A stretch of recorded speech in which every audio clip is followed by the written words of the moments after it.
Hello बच्चों, तो आज हम पढ़ने वाले हैं सेल डिवीजन के बारे में। ये क्लास 9th का सेल चैप्टर का आखिरी लेक्चर है।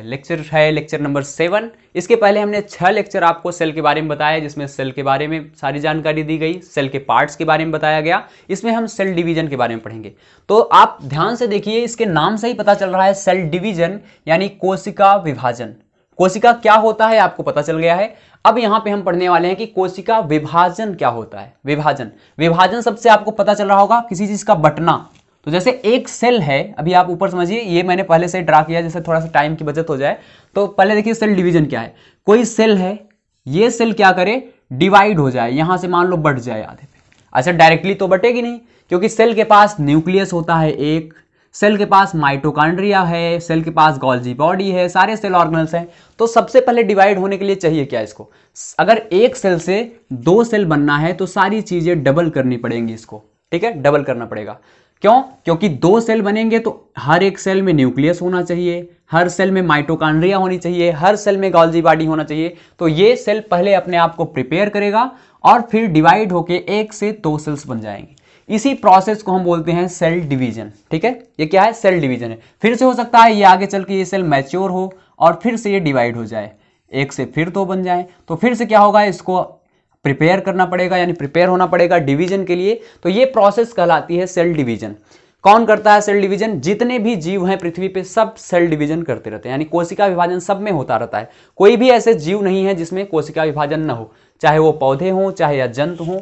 आप सोचते होंगे कहाँ पे, जैसे आप देखिए कोशिका विभाजन का बड़ा अच्छा सा एग्जाम्पल, अगर कोई जीव छोटा है, मान लीजिए किसी मनुष्य का ही कोई छोटा सा बच्चा है, ठीक है, किसी आदमी का। तो छोटा बच्चा जब होता है, जब वो जन्म लेता है तो बहुत ही छोटा होता है, लेकिन जैसे जैसे समय बीतता है वो बच्चा बड़ा हो जाता है, आकार उसका बड़ा होने लगता है। आकार बड़ा क्यों हो रहा है? क्योंकि उसमें सेल्स के नंबर बढ़ रहे हैं। स्टार्टिंग में उसमें सेल्स के नंबर बहुत कम थे। आपको जान के चकित होंगे आप कि कोई भी जीव हो पृथ्वी पे, कितना भी बड़ा जीव क्यों ना हो, जैसे हाथी हमको बहुत बड़ा दिखाई देता है, तो हाथी भी स्टार्टिंग में जब वो शुरू हुआ था, उसका जहां से निर्माण होना स्टार्ट हुआ है, वहां से क्या हुआ है, एक सेल से बना हुआ है वो, एक सेल से। कोई भी जीव, किसी भी जीव की उत्पत्ति क्या होती है, सिंगल सेल से होती है, एकल कोशिका से। और आप जानते होंगे कि एक कोशिका को हम अपनी आंखों से देख नहीं सकते, माइक्रोस्कोप चाहिए होता है इसको देखने के लिए। तो सोचिए कोई बड़ा से बड़ा जीव, हाथी जैसा बड़ा जीव भी स्टार्टिंग में जब उसका जन्म शुरू हुआ था तो एक कोशिका से वो बना हुआ है। एक कोशिका से 2 हुआ, 2 से 4 हुआ, 4 से 8, 8 से 16, 32, 64, 128, ऐसे बढ़ते बढ़ते बढ़ते बढ़ते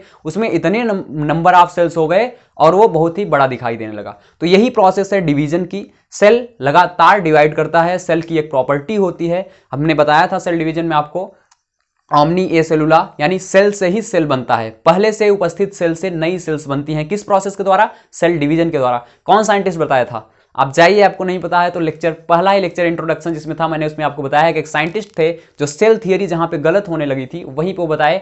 कुछ साइंटिस्ट मानते थे कि सेल ऑटोमेटिक बन जाता है, कहीं से भी आ सकता है, लेकिन एक साइंटिस्ट ने बताया कि नहीं, सेल ऑटोमेटिक नहीं आता, पहले से ही कोई सेल उपस्थित होगा, वही सेल डिवाइड करके डबल हो जाता है, 2 हो जाता है, एक सेल से 2 होता है, 2 से 4, इसी को बोलते हैं सेल डिवीजन। तो देखिए ये जो सेल डिवीजन है, हम लोगों में भी सेल डिवीजन लगातार होता रहता है। बच्चा है, छोटा है, तो जैसे जैसे बड़ा होगा वो, तो उसका साइज, आकार बढ़ता जाता है, क्योंकि उसमें सेल्स के नंबर बढ़ने लगते हैं। ठीक है, कोई भी जीव हो, प्लांट है, कोई पौधा छोटा सा होगा, धीरे धीरे बड़ा होता जाएगा, क्योंकि उसमें सेल्स के नंबर बढ़ते जा रहे हैं। तो क्या सर ये सेल डिवीजन सब में एक जैसा होता है, या हर जगह पे एक ही जैसा होता है कि एक कोशिका से 2 बना, 2 से फिर 4 बन गया, 4 से 8 बन गया, ऐसे लगातार बढ़ता जाएगा? तो इसी के बारे में हम लोग इसमें पढ़ने वाले हैं कि नहीं, सेल डिवीजन सब में, सब जगह पे एक जैसा नहीं होता। ठीक है, हर स्थानों पे सेल डिवीजन एक जैसा नहीं होता। कुछ जीव होते हैं जिसमें किसी दूसरी तरह का सेल डिवीजन होगा, कुछ में किसी दूसरे तरह का होता है, या एक ही जीव हो सकता है उसमें उसके बॉडी पार्ट में ऐसे प्लेसेस हों अलग अलग जगह पे, जहां पे अलग अलग तरीके से सेल डिवीजन होता है। तो इसी के आधार पर हमने सेल डिवीजन को 2 भागों में बांटा हुआ है, पहले से ही मैंने फिगर बनाया था। तो यही जो 2 भाग हैं, हालांकि हमको एनसीईआरटी के हिसाब से 2 ही भागों में पढ़ना है, जबकि होता है 3 तरह का है सेल डिवीजन। तो कोशिका विभाजन मैं बता दे रहा हूं आपको 3 तरह का है। सबसे पहला, जिसको मैं यहां पे नहीं लिखूंगा, सबसे पहला सेल डिवीजन जो हमारे पास में, उसको बोलते हैं ए माइटोसिस। ठीक है, असूत्री विभाजन। उसके बारे में हमको यहाँ पे नहीं पढ़ना है, हमको 2 के बारे में पढ़ना है। लास्ट में उसके बारे में डिस्कस कर दूंगा कि असूत्री विभाजन आखिर होता क्या है। वो बहुत ही प्रिमिटिव टाइप का डिवीजन है, इसलिए उसको नहीं पढ़ते। तो पहला जो हमारा सेल डिवीजन है ये है माइटोसिस। ठीक है, इसका नाम क्या है, माइटोसिस। और दूसरा जो सेल डिवीजन का टाइप होता है उसको बोलते हैं मियोसिस। ठीक है, दो तरह का बेसिक है हमारे पास में सेल डिवीजन, इसको बोलते हैं हिंदी में समसूत्री विभाजन। ठीक है, समसूत्री कोशिका विभाजन, समसूत्री कोशिका विभाजन। और ये जो होता है इसको बोलते हैं अर्धसूत्री कोशिका विभाजन। तो दो तरह के आपको विभाजन देखने को मिलेंगे, एक को बोल रहे हैं हम समसूत्री कोशिका विभाजन और एक को बोल रहे हैं अर्धसूत्री विभाजन। हिंदी के नाम से तो बड़े आसानी से पता चलता है, सम का मतलब होता है समान, अर्ध का मतलब होता है आधा। तो यहां से एक चीज आपको क्लियर पता लगेगी, इस डायग्राम से भी समझिए। ये डायग्राम जो मैंने पहले बनाया हुआ ये है हमारा कैसा, ये है हमारे पास में पेरेंट सेल। कैसा सेल है फर्स्ट वाला, ये पेरेंट सेल है। देखिए आप, ए मैं इसको नाम देता हूं, दोनों ए है मान लीजिए। तो ये पेरेंट सेल है। पेरेंट सेल में देखिए आप अगर देखेंगे तो ये क्या दिखाई दे रहा है, थ्रेड लाइक स्ट्रक्चर मैंने बनाया है। जब जाल जैसी स्ट्रक्चर होती है इसको हम बोलते हैं क्रोमैटिन नेटवर्क। लेकिन यही जब सेल डिवीजन का टाइम आता है, याद कीजिए लेक्चर को, कि जब सेल डिवीजन, जहां पे न्यूक्लियस के बारे में पढ़े थे, ये क्या है हमारा न्यूक्लियस है। पूरा का पूरा सेल मैंने यहाँ पे नहीं बनाया, मैं ये बता रहा हूं कि अभी बताया था कि एक सेल से दो सेल बनेगा, इसका मतलब सारी चीजें डबल होंगी, तो न्यूक्लियस भी डबल होना है। तो वो न्यूक्लियस दो तरीके से डबल हो सकता है, यानी सेल जो है दो तरीके से बढ़ सकता है। पहला हमारे पास में है कि ये क्रोमोजोम है। ठीक है, क्रोमोजोम सब में अलग अलग नंबर होते हैं क्रोमोजोम में। जैसे हमारे अंदर 46 क्रोमोजोम होते हैं, किसी और एनिमल्स के अंदर कुछ और होंगे। तो ऐसे मान लीजिए कोई एनिमल है जिसके अंदर 4 नंबर क्रोमोजोम है। ठीक है, क्रोमोजोम कितना है, 4 है। यहाँ काउंट कर सकते हैं, 2 ब्लैक से मैंने बनाया है, 2 ग्रीन से बनाया है। तो जब 4 उसमें क्रोमोजोम है और डिवाइड हो और 2 सेल बने, ठीक है, एक ऐसा डिवीजन जिसमें एक सेल डिवाइड हो रहा है और 2 नए सेल बन रहे हैं, और जितना क्रोमोजोम इसमें था उतना ही क्रोमोजोम इसमें है। और क्रोमोजोम को हमेशा हम लोग सेट में रखते हैं। ठीक है, जैसे हमारे पास 46 क्रोमोजोम है तो हम बोलते हैं हमारे पास 2n सेट है, यानी 23 का 2 जोड़ा है, 23 का 46। ठीक है, 23 + 23 46, तो 2 सेट में है, तो ऐसे इसको बोलते हैं 2n। और जो हमारे पास में सेल्स बनेंगी इसको बोलते हैं डॉटर सेल। ये क्या है, ये है पेरेंट सेल, इसको बोलेंगे पेरेंट सेल, मातृकोशिका। ठीक है, जो पुरानी हमारी पास में कोशिका जो डिवाइड करने वाली है। और जो नए सेल्स बनते हैं इसको बोलते हैं डॉटर सेल। ठीक है, डॉटर सेल, ये दोनों डॉटर सेल हैं। तो यहां पे देखेंगे कि पेरेंट सेल में जितना क्रोमोजोम है उतना ही क्रोमोजोम होता है डॉटर सेल में। इसी को हम बोलते हैं क्या, समसूत्री विभाजन या माइटोसिस। कोई ऐसा सेल डिवीजन जिसमें जो डिवाइड करने वाला सेल है उसमें जितना क्रोमोजोम है उतना ही क्रोमोजोम डॉटर सेल्स में जो नई बनने वाली सेल्स हैं उसमें भी हो, तो इसी को बोलते हैं हम लोग माइटोसिस सेल डिवीजन। ठीक है, ये है हमारे पास में माइटोसिस। तो मियोसिस में क्या अंतर है, मियोसिस में थोड़ा सा अंतर है। आप देखेंगे कि मियोसिस में 2 बार डिवीजन हो रहा है। पहली बार जब डिवीजन हुआ ये पेरेंट सेल का, ये पेरेंट सेल है हमारे पास में, तो पेरेंट सेल जब डिवाइड करती है 2 सेल्स में, तो उसमें तो नंबर ऑफ क्रोमोसोम, यानी यहाँ पे हम 2n लिखें, इसमें भी 2n था, उसमें 2n का मतलब है डिप्लॉयड। ठीक है, यहाँ पे याद रखना है 2n का मतलब क्या है, डिप्लॉयड, यानी जितनी थी इसकी प्लॉयडी चेंज नहीं हुई, डिप्लॉयड था, द्विगुणित था तो द्विगुणित ही है। लेकिन यहाँ पे क्या हुआ कि डिप्लॉयड था ये सेल, जब पहली बार डिवाइड हुआ तो ये 2 सेल्स बने, एक पेरेंट सेल से 2 डॉटर सेल बना। लेकिन ये 2-2 स्टेप में हो रहा है, अभी यहाँ पे सेल डिवीजन रुका नहीं, फिर जाके आगे सेल तुरंत फिर से डिवाइड करता है, और फिर डिवाइड करके जो 2 नए सेल्स बनते हैं, एक से फिर से इससे भी 2, इससे भी 2, और ये 2 होते हैं, उसमें क्रोमोजोम का नंबर यहां तक तो डबल था, इसमें भी डबल है, इसमें भी डबल है, लेकिन जब यहां पहुंचते हैं तो क्रोमोजोम का नंबर आधा हो जाता है, इसको बोलते हैं n। 2n का आधा क्या हो जाएगा, n। तो ऐसा सेल डिवीजन जिसमें जब पेरेंट सेल डिवाइड करे और जो डॉटर सेल बने, ये कैसे हैं, ये सब डॉटर सेल हैं, जब डॉटर सेल बने और उसमें क्रोमोजोम का नंबर पेरेंट सेल से आधा हो जाता है, तो उसको हम बोलते हैं मियोसिस या मियोसिस सेल डिवीजन, यानी कि अर्धसूत्री कोशिका विभाजन। हिंदी वालों के लिए आसान होगा कि अर्ध का मतलब होता है आधा, तो जब पेरेंट सेल से आधा हो जाए सेल में क्रोमोजोम का नंबर, तो इसी को बोलते हैं हम लोग अर्धसूत्री कोशिका विभाजन। तो आपको यहां एक मैंने डिफरेंस पहला बताया माइटोसिस और मियोसिस में। अभी मैं बता रहा था एक एमाइटोसिस के बारे में, पहला ही टाइप था।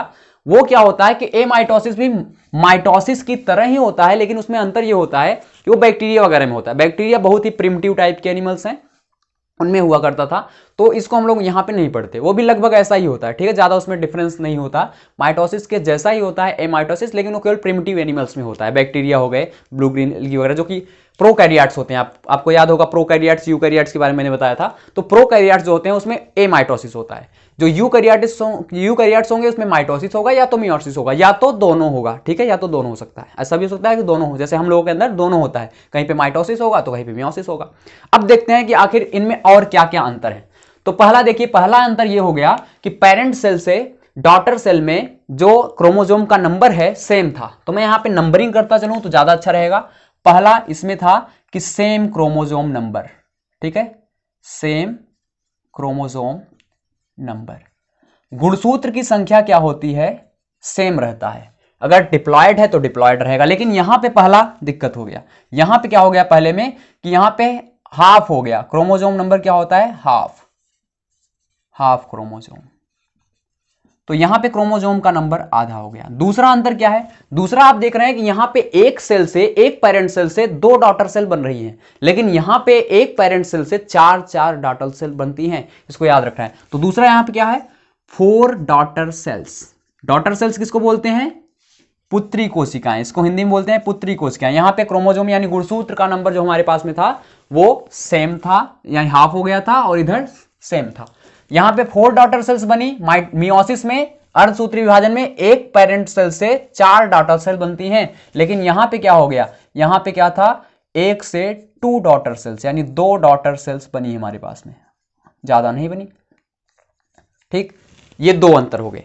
तीसरा अंतर आप समझिए, तीसरा अंतर क्या लग रहा है आपको, तीसरा अंतर बहुत ही कॉमन है कि यहां पे जो होता है एक ही बार सेल डिवीजन हुआ, ठीक है, only 1 cell division, only 1 cell division, एक ही बार सेल डिवीजन हुआ। लेकिन यहां पे क्या हुआ, यहां पे देखिए एक बार यहां पे हुआ, 1 से 2 बना, फिर 2 से 4 बना था, तो 2 बार हुआ था। तो इसका तीसरा हो जाएगा कि 2, ठीक है, 2 cell division occur, 2 successive cell division लिखे तो ज्यादा अच्छा है, 2 सक्सेसिव सेल डिवीजन अकर, ठीक है। तो ये 3 अंतर मैंने लिख दिया। पहला, इसमें 1 से 2 बन रहा है, इसमें 1 से 4 बन रहा है, इसमें क्रोमोसोम का नंबर सेम है, इसमें क्रोमोसोम का नंबर आधा हो गया। इसमें क्या हो रहा था कि एक ही बार सेल डिवाइड हो रहा था, इसमें 2 बार सेल डिवाइड हो रहा है। अब तीसरा अंतर, चौथा अंतर देखिए आप, चौथा अंतर यह है कि ये जो डिवीजन है ये हमारे पास में बॉडी सेल्स में होता है, ठीक है, केवल और केवल सोमैटिक सेल्स इसको बोलते हैं, सोमैटिक सेल्स या बॉडी सेल्स। जैसे हाथ की, पैर की, स्किन की जो सेल्स हैं, इनको जब डिवाइड करना होगा तो ये यहां पे इस तरीके से डिवाइड होगा। तो 4th नंबर कहां पे होगा, occurs in somatic cell, somatic या बॉडी सेल। तो बॉडी सेल या सोमैटिक सेल क्या है, हमारी बॉडी की सेल्स। ये क्या होता है, ये हमारे पास में रिप्रोडक्टिव सेल्स में होता है, occurs in reproductive cell. Reproductive cells क्या, जैसे स्पर्म बनना हो, आप पढ़ेंगे क्लास 10th में, ओवम बनना हो, ये गैमेट्स हैं, यानी आप कह सकते हो कि गैमेट्स इससे बनते हैं, गैमेट्स। गैमेट्स क्या होते हैं, गैमेट्स से ही, जैसे सेक्सुअल रिप्रोडक्शन में आप पढ़ेंगे तो वहां पे गैमेट्स बनता है। तो सेक्सुअल रिप्रोडक्शन में क्या होता है कि मेल गैमेट स्पर्म बनाता है, और फीमेल गैमेट ह्यूमन के केस में ओवम बनाता है, या एग बोलते हैं इसको। तो और बाद में स्पर्म और ओवम वही मिलके क्या बनते हैं, जाइगोट बनाते हैं, जिससे कोई नई बॉडी या नया हमारे पास में जीव बनता है। तो होता यही है कि जब स्पर्म बनेगा तो जितना क्रोमोसोम का नंबर आधा हो जाएगा, इसमें मान लो हमारे अंदर 46 था, तो क्रोमोसोम का नंबर स्पर्म में कितना होगा, 23 हो जाएगा ह्यूमन के केस में। ओवम में भी कितना हो जाएगा, फीमेल से भले बनेगा, फीमेल के अंदर है 46 क्रोमोसोम एक सेल में, लेकिन जो ओवम बनेगा वो हो जाएगा 23। अब फिर से जब स्पर्म और ओवम दोनों हमारे पास में कंबाइन करते हैं और जब जाइगोट बनता है, तो जाइगोट में क्या हो जाता है, फिर से जाइगोट में फिर से 2n नंबर क्रोमोसोम हो जाते हैं। जाइगोट पे कितना हो जाएगा, 2n। जैसे यहाँ पे n था, यहाँ पे n था, स्पर्म में n, ओवम में n, और जाइगोट में 2n, यानी जो जाइगोट बना वो फिर से कितना हो गया, 46 क्रोमोसोम हो गए उसमें। तो ये आगे सेल हमारे पास में न्यू बेबी को बनाएगा। तो इस तरीके से क्रोमोसोम का नंबर बराबर हो जाता है आगे चल के। तो इसीलिए ये रिप्रोडक्टिव सेल्स में होता है, केवल स्पर्म और ओवम बनता है, यानी कह सकते हो गैमेट्स का फॉर्मेशन इसके द्वारा होता है। जैसे आपको कहीं चोट लग गई, तो चोट लगने में क्या होगा, हाथ की उंगली मान लीजिए कहीं से कट गई, तो कटने के बाद क्या होता है कि वहां पे कुछ दिनों बाद वो ऑटोमेटिक सही हो जाता है। तो क्या जो नए सेल्स बने, जो पुराना सेल्स वहां से हटा, उसके बाद नए सेल्स बने, नए सेल्स बने तो क्या उसमें क्रोमोसोम का नंबर आधा हो जाएगा, नहीं, जैसा पहले था सेल वैसा ही रहेगा। उसी को बोलते हैं सोमैटिक सेल। सोमैटिक में क्या होता है, क्रोमोसोम का नंबर सेम है, हाथ में कहीं चोट लग गया, पैर में कहीं चोट लग गया, कुछ भी हो गया हमारे किसमें, बॉडी सेल्स में अगर कुछ होता है, तो वहां पे कौन सा, माइटोसिस यानी समसूत्री कोशिका विभाजन होगा। अब ये देखो, इसके द्वारा पांचवा अंतर लिखते हैं। पांचवा ये क्या होता है कि ये एसेक्सुअल रिप्रोडक्शन में ज्यादा हेल्प करता है, एसेक्सुअल रिप्रोडक्शन में। लेकिन ये क्या करता है, ये हमारे पास में सेक्सुअल रिप्रोडक्शन, क्योंकि अभी देख रहे हैं स्पर्म और ओवम कब बनते हैं, सेक्सुअल रिप्रोडक्शन में। तो पांचवा इसमें हो गया कि ये सेक्सुअल रिप्रोडक्शन यानी लैंगिक जनन में सहायता करता है, वो एसेक्सुअल रिप्रोडक्शन में, और ये हमारे पास में सेक्सुअल रिप्रोडक्शन यानी लैंगिक जनन में। तो अब ये पांच पांच अंतर हो गए। और क्या अंतर बच सकते हैं, और भी कई सारे अंतर हैं यहाँ पे, ठीक है। आप और भी कई सारे अंतर यहां से लिख सकते हैं, लेकिन और चीजों को देखने के लिए हमको एक चीज और बता दें आपको कि 6 नंबर अगर लिखना हो तो ये जितने भी एनिमल हैं पृथ्वी पे सब में होता है, ठीक है। एसेक्सुअल रिप्रोडक्शन माइटोसिस जो होता है, आप देखेंगे सभी जितने भी जीव हैं, छोटा सा छोटा प्लांट, बड़ा से बड़ा प्लांट जो होगा, सब में माइटोसिस होगा। प्रोकैरियोट्स को छोड़ के मैं बात कर रहा हूं, प्रोकैरियोट्स में अमाइटोसिस होता है, माइटोसिस नहीं। तो जब ये हमारे पास में माइटोसिस होता है सब में, किसमें छोड़ के, एक्सेप्ट वायरस, ठीक है, एक्सेप्ट वायरस, वायरस को छोड़ के और जितने भी हमारे पास में पृथ्वी पर एनिमल्स प्लांट्स हैं सब में होता है कौन सा डिवीजन, माइटोसिस। क्योंकि सभी के पास बॉडी होंगी, और बॉडी जब भी कुछ बॉडी में गड़बड़ी होगी या कोई भी कहीं से कट वगैरह लग रहा है या डिस्ट्रॉय हो रहा है बॉडी पार्ट, तो वो फिर से बनेगा अगर या अपनी मरम्मत करेगा तो उस किसके द्वारा करेगा, माइटोसिस डिवीजन के द्वारा। लेकिन ये कहां पे होगा, ये केवल और केवल हमारे पास में किसमें होता है, मियोसिस एनिमल्स में होगा, ठीक है, प्लांट्स में होगा और फंगस में होगा, बस, और कहीं पे नहीं, ध्यान देना। एनिमल, प्लांट और फंगस यानी जंतुओं में होगा, पौधों में होगा, और कवक, कवक का नाम आप सुने होंगे, उसमें होगा। एल्गी में नहीं होता ज्यादातर, ठीक है, देखेंगे एल्गी में नहीं होता ऐसा। एल्गी में कैसा होगा, माइटोसिस। तो माइटोसिस डिवीजन एसेक्सुअल रिप्रोडक्शन करवाता है, जैसे बाइनरी फिजन आप पढ़ेंगे, ठीक है, द्विविखंडन अमीबा में होता है। तो अमीबा में कैसे ये एसेक्सुअल रिप्रोडक्शन का जो हमारे पास में क्राइटेरिया है वो माइटोसिस के द्वारा होगा।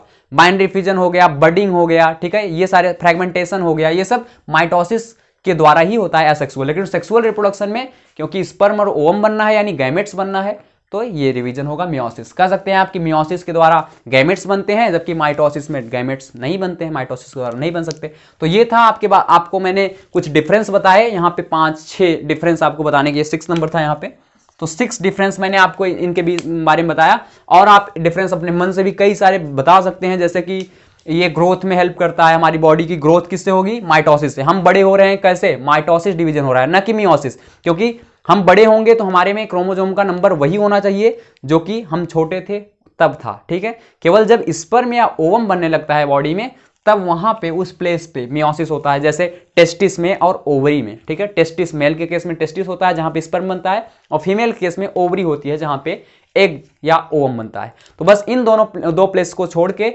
बॉडी के जितने भी पार्ट हैं हमारे, हर जगह पे माइटोसिस डिवीजन होता ही है। यानी कह सकते हैं आप कि हमारे अंदर मियोसिस माइटोसिस दोनों होता है, बस प्लेस दोनों का अलग है। यानी एक रिप्रोडक्टिव सेल में होगा, जनन कोशिकाओं में होगा, तो एक बॉडी सेल्स यानी दैहिक कोशिकाओं में होगा, हमारे शरीर की कोशिकाओं में होगा। तो ये सारे अंतर थे। आई होप आप सबको क्लियर हुआ होगा। तो इसके साथ ही ये चैप्टर आपका कंप्लीट हुआ, सेल चैप्टर। अब नेक्स्ट चैप्टर कोई भी हम देखने वाले हैं आगे, जो भी आप लोगों का कमेंट आएगा कौन सा चैप्टर स्टार्ट करना है, तो उसको मैं फिर से पढ़ाना स्टार्ट करूंगा आपको। तब तक के लिए आप अच्छे से पढ़िए, सेल को पूरी तरीके से रिवाइज कीजिए, ठीक है। कोई भी मैंने एक भी पार्ट इसमें नहीं छोड़ा हुआ है, बिना स्किप किए सारे के सारे पार्ट। लेक्चर नंबर 7 पहुंच गए, आप समझ सकते हैं 7वां लेक्चर है इसका, लेकिन टोटली आज कंप्लीट हो गया। तो थैंक्स फॉर वॉचिंग।